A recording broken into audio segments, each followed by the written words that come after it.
Assalamualaikum warahmatullahi wabarakatuh. Perkenalkan, nama saya Yolanda Aldi, NIM 18215, Program Studi Pendidikan Guru Sekolah Dasar di kampus Universitas Askia, dosen pengampu Warlan Sukandar MA. Baiklah, pada kesempatan kali ini saya akan menyampaikan materi tentang tujuan hidup.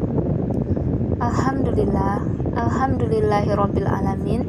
Asyhadu an la ilaha illallah wahdahu la syarikalahu wa asyhadu anna Muhammad abduhu wa rasuluhu amma ba'du. Allah Subhanahu wa taala berfirman, "Wa ma khalaqtul jinna wal insa illa liya'budun." Dan tidaklah aku ciptakan jin dan manusia kecuali untuk beribadah kepadaku. Inilah ma'asyiral muslimin, tujuan hidup yang sebenarnya, untuk kita menghambakan diri kepada Allah Subhanahu wa taala, untuk kita beribadah kepada Allah Subhanahu wa taala.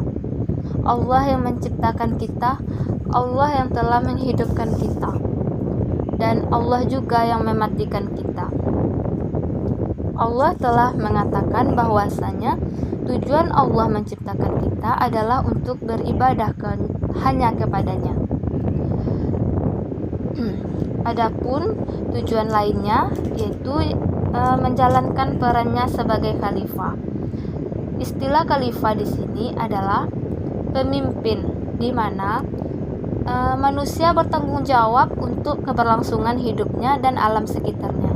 Sebagai makhluk yang dikarunia akal, maka manusia memiliki kewajiban untuk mengelola sumber daya alam dan menjaga kelestariannya. Tidak hanya itu, manusia juga berkewajiban untuk menjaga dirinya sendiri dari perilaku yang tidak baik, karena setiap perlakuan atau perbuatan manusia di dunia kelak akan diminta pertanggungjawabannya. Adapun tujuan hidup manusia di bumi setelah itu yaitu meneruskan ajaran Islam. Tidak hanya beribadah dan menjalankan tugasnya sebagai khalifah, manusia juga wajib menuntut ilmu dan meneruskannya pada generasi selanjutnya agar Islam tetap terjaga. Hal ini sejalan dengan tujuan pendidikan menurut Islam yang menyebutkan bahwa ilmu pendidikan Islam bukan hanya ilmu yang diajarkan untuk melaksanakan ibadah kepada Allah Subhanahu wa taala.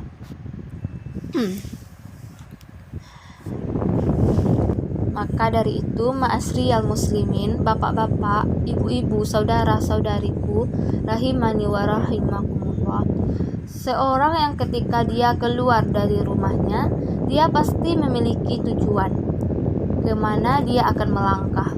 Contohnya, kita keluar dari rumah itu tujuannya ke kampus menuntut ilmu.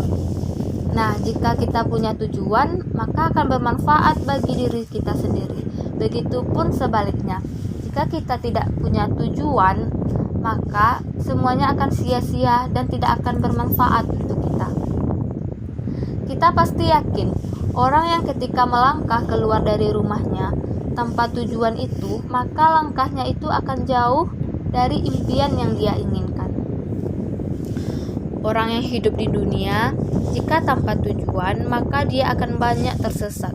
Dia akan menyimpang dari jalan yang sebenarnya. Oleh karena itu, sungguh sangat amat penting untuk seorang hamba mengetahui kemana tujuan sebenarnya hidup. Ketika orang itu tahu tujuan hidupnya, maka semua aktivitasnya akan terarah kepada tujuan tersebut.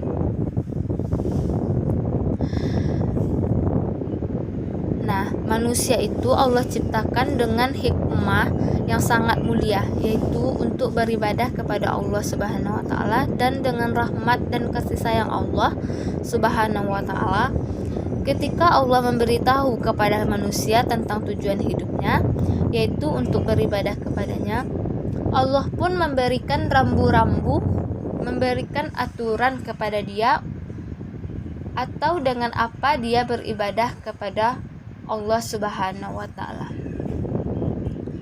Syekhul Islam Muhammad At-Tamimi rahimahullah ta'ala berkata, Allah yang menciptakan kita, Allah yang memberi kita rezeki, namun Allah tidak membiarkan kita begitu saja sia-sia hidup di atas bumi ini.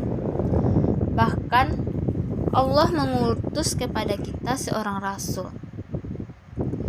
Barang siapa yang mentaati rasul, maka dia akan masuk surga. Dan sebaliknya, barang siapa yang menyelisihi atau memaksiati rasul, maka dia akan masuk neraka. Inilah ma'asriyal muslimin rahimani wa rahimakumullah, suatu hal yang sangat prinsip atau urgent untuk kita ketahui, yaitu bahwasanya tujuan hidup kita di atas muka bumi ini untuk beribadah kepada Allah Subhanahu wa ta'ala. Maka daripada itu, kita hidup di dunia ini harus tahu apa tujuan kita, dimana Allah juga berfirman, ayah sabul insanu ayyut raka sudah. Apakah manusia mengira mereka hidup begitu saja di dunia ini? Tentu jawabannya tidak. Manusia bukan sebagaimananya binatang. Mereka hidup, makan, minum, bekerja, bersenang-senang, dan melampiaskan syahwatnya, kemudian mati begitu saja. Tidak, manusia lebih mulia daripada itu semua. Untuk itu, marilah kita bersama-sama melangkahkan kaki kita menuju kepada tujuan yang satu, yaitu beribadah kepada Allah Subhanahu wa ta'ala.